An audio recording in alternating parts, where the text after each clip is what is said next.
All right, guys. Everyone should have recording access. If you have any issues, just let me know.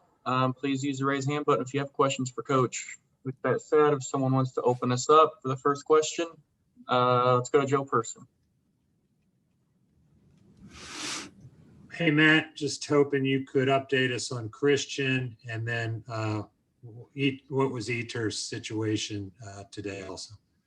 Yeah, Eter practiced. He was limited as he comes back from being on the COVID reserve list, but he was out there. He practiced and practiced well. Christian, as we said, did not practice. So, he's rehabbing and remains to be seen where exactly he is with regard to that thigh. Do you have a sense on whether he'll be available Sunday? I'm going to monitor it. At this time, I do not expect him to play, but I'll continue to monitor it. No one knows their body better than Christian, so I'll wait to see how the rehab goes. Let's go to Josh Klein for the next question. Not to belabor the Christian point, but was he in the building today or did he stay home? Yes, he was in the building. And as these guys come off theoretically, if some of them were able to come off the list, are you comfortable with them playing if they haven't practiced that are on the COVID list?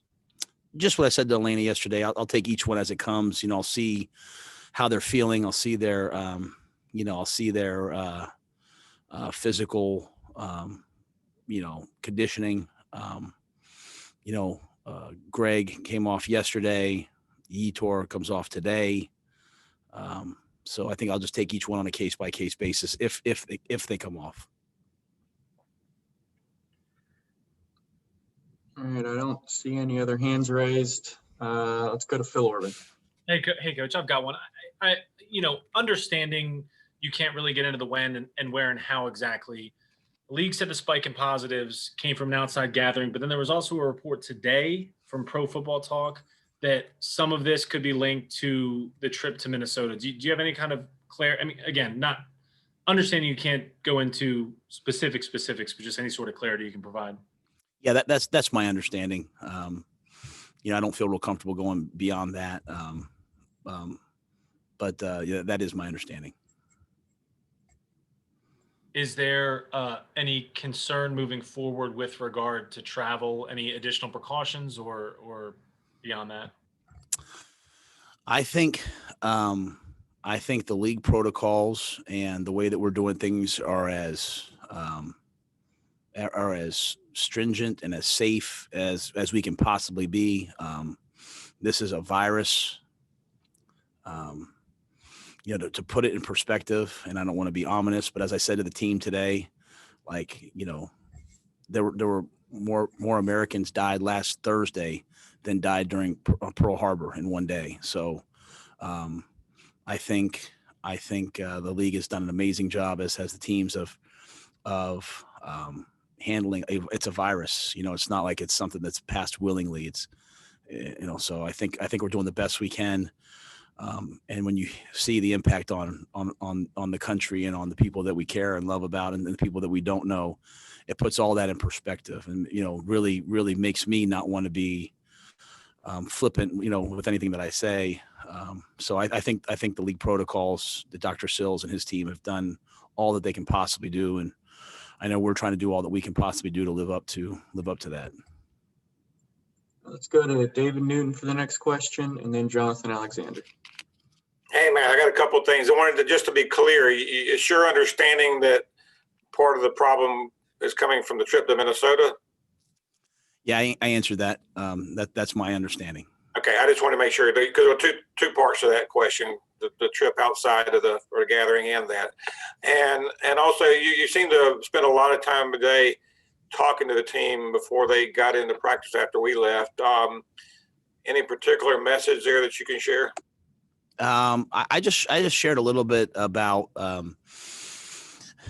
really what I said. I shared a little bit about me and some of the thoughts that are on my mind. And I'll share them with you. As I said,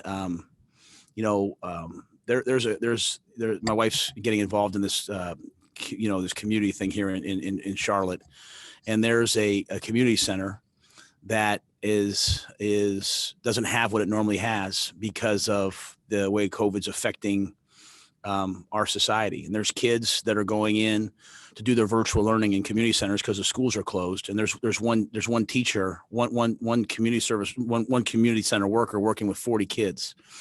And because all the coat drives and things that normally happen aren't happening, there's all these kids that don't have coats this year. And how convicted I feel that I'm complaining that I don't like to wear this one sweatshirt.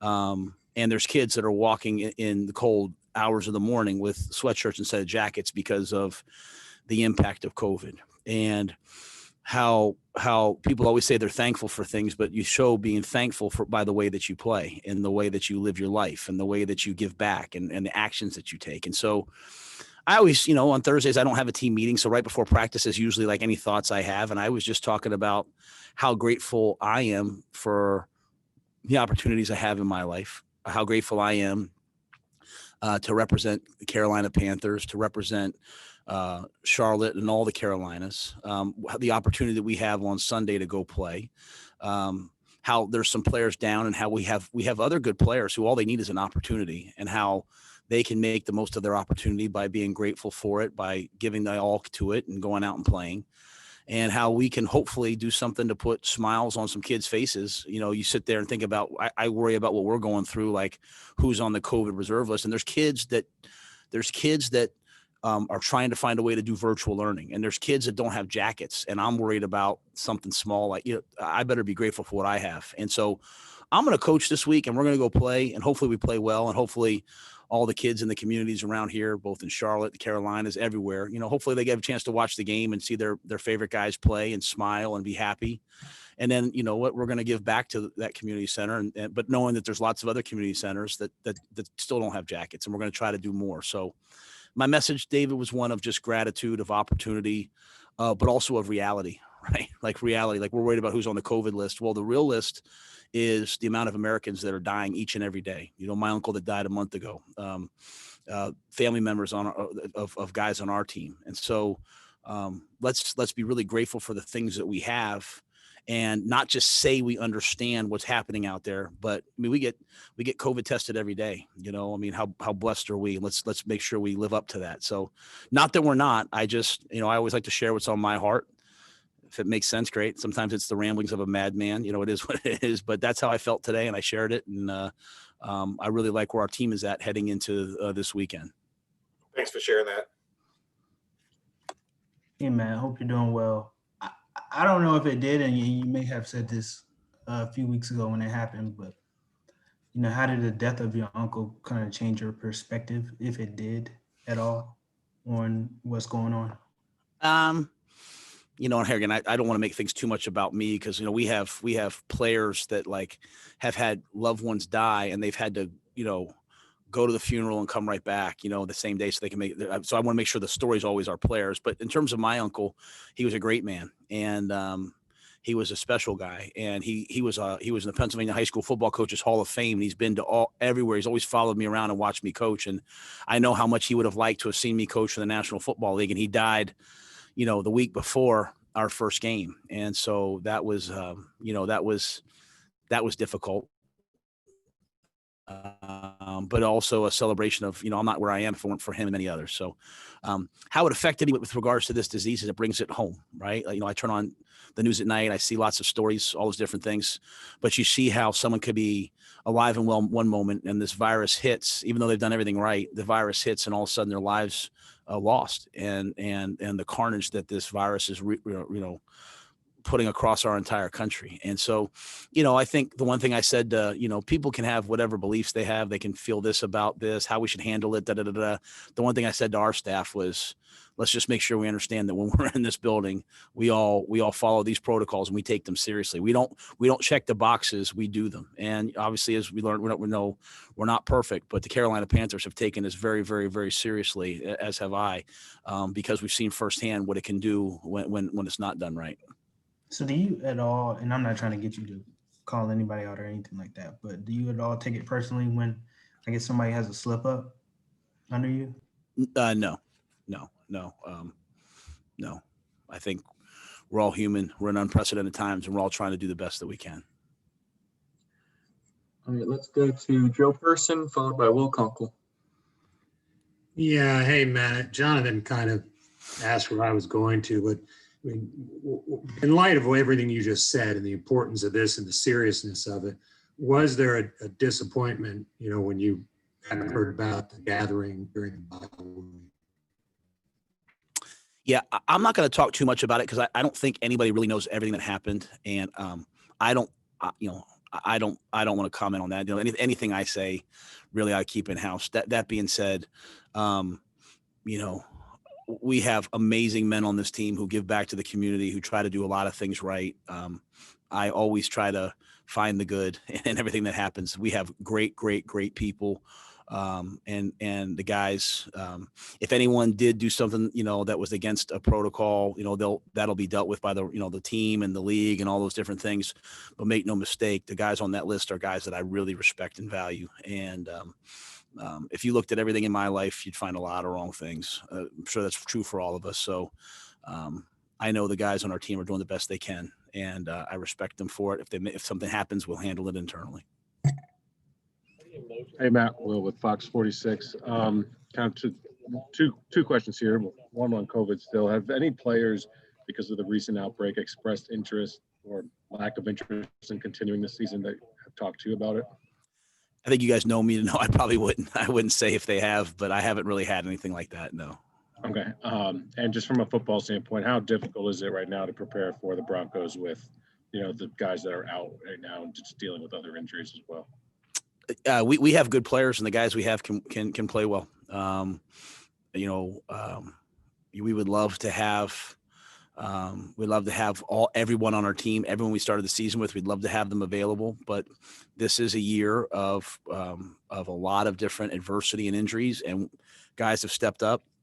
And this Sunday is a tremendous opportunity for a lot of players to get an opportunity to play and play in different roles and show what they can do. And so I know that I walk into this game with complete and total confidence in our guys. We've had a great week, and whoever goes out there will play to our standard.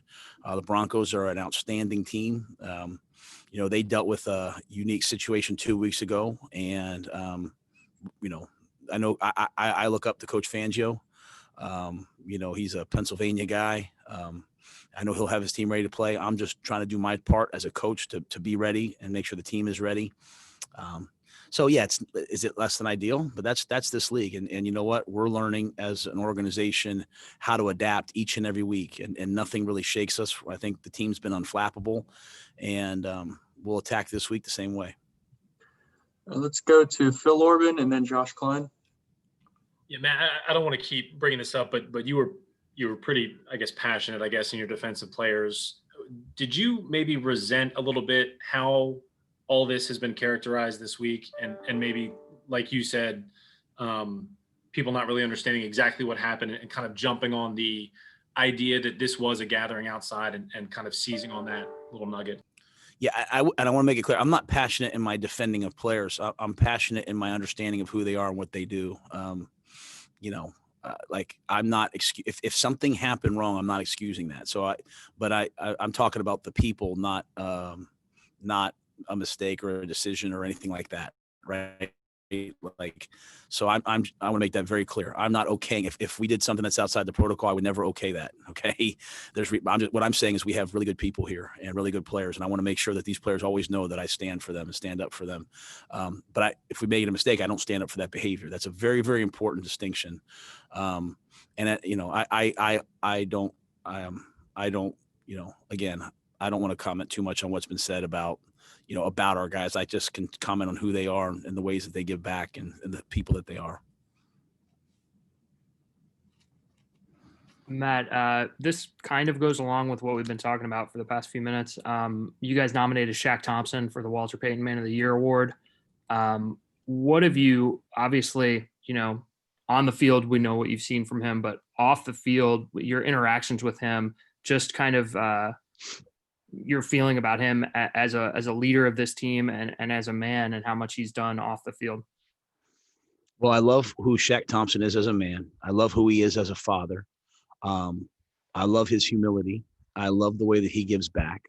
I love the way that he tries to positively affect other people's lives. I love the way that he's willing to stand up for what he believes in. He's willing to speak on issues and march in the streets on issues of racial injustice, and at the same time be someone that can engage in a conversation of differing thoughts with people because he is a man of thought. Some people are just men of passion, but he's a man of passion and thought. He wants to speak and listen and learn from other people, at the same time present what he believes in. He's someone that I've learned to really trust as a leader of this team, that I go to with issues. He's someone that I trust, and he's someone that I believe in. And he has, when you're a coach, you make a lot of mistakes, and as a coach, you want to make sure when players make mistakes on the field and that you deal with it, but you also want to give grace, and you want to help people grow and develop as players and within the team. But you also make a lot of mistakes, and you need your leaders also to give you the same thing. And Shaq's been someone who, along the way, for me, being a first-time NFL head coach, has supported me in difficult times and had my back, and at the same time given me grace when I haven't been right. And we've grown together. And so, I'll be proud to see his name nominated for the Walter Payton Man of the Year award. And I think that his impact on these communities will only grow as the years go on. And so I think he's got a lot of great football ahead of him. And I really like who he is, as you can tell, as a person. All right, guys, we got 3 more questions. So let's go to Elena Gutzenberg and Bridget Condon and finish with Steve Reed. Hey, man, I was just curious, a lot of guys may or may not be getting more opportunities Sunday based on who comes off the list. But I was curious, so far this week, has anyone stood out to you that you're seeing take advantage of the opportunity, or you're looking forward to seeing them take advantage of it? I think everyone's had a good week. It's hard for me to say. It's a great question. Let me say that.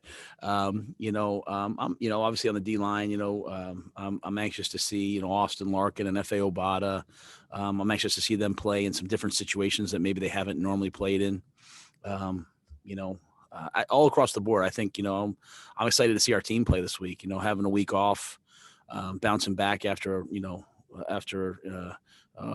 tough loss, and then a week off, and then obviously some of the the COVID list additions. I think their ability to stay focused this week. If we play well this week, it'll be. What will it say about this team that they're able to come out after a heart-wrenching loss, gut-wrenching loss, a week off where they couldn't even come in the building and kind of get it out of their system? All these distractions. If they play well, I think it will really speak to the character of this football team. So I'm anxious to see them. I'm anxious to see them go play. I like the way they're practicing. We'll see what we do when the game comes. Hey, Matt, I just want to go back to Shaq real quick. I know you mentioned that as a first-year head coach, he's been really helpful to you in this year. Was there a specific moment where you realized his character this year, or like a conversation you guys had? Or was it, not until this summer when you saw him stepping up as a leader with things like you mentioned, social injustice? I think all those things, the social injustice and all those things, I think those things, you see as time goes on, but you really look back and they provide context. I don't think you ever really find out what a man is really about till you have some adversity. I'll go back to the fourth quarter of the Tampa Bay game. That was a game that it was tied at halftime. It got away from us in the third into the fourth quarter.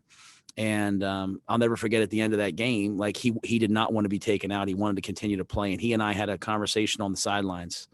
And, you guys, the media made a lot about what he said in the locker room afterwards. But what was important to me was that he wanted to come out, that he and I had a conversation there on the field that was as real and as, I guess, authentic.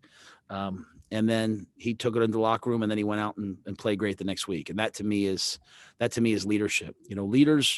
Leaders aren't always the spokespeople. They're not always the people saying the most. Leaders are the guys who are out front risking it all. And Shaq, now that I've been through that with him, all the other things I saw along the way, all the times he said something or did something, they become, verified for me, because in a tough moment, he stepped up and put himself out there. And, that's that to me is what a leader really does.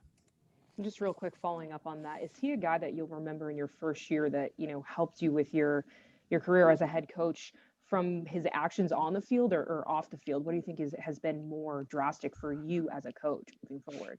I would say both. And that's because, he's adapted to the way that, we want him to play. And he's really, to do that, you have to be, here he is, he's a legitimate player. He's had a lot of success, and he's adapting to what we're asking him to do. And at the same time, he's provided real leadership. So I think both of those things together are significant. And, I think with Shaq, it's a total package, right? I mean, he's got really great leadership skills, and he's a great player, and he's a good person. I don't think there's a guy on this team that wouldn't say they could go to him and talk to him, man to man. And that has tremendous value. Matt, understanding completely that you weren't here in 2015, but the Broncos and Panthers, of course, met in the Super Bowl. And, since then, neither team has even won a playoff game. Broncos haven't been back. Panthers have been back once, didn't win a playoff game. I mean, does it speak to, how difficult it is to sustain success in this league? And do people not quite understand how difficult that is? I can't talk about either team. I can talk about the NFL. The NFL is built for everyone to revert back to the mean.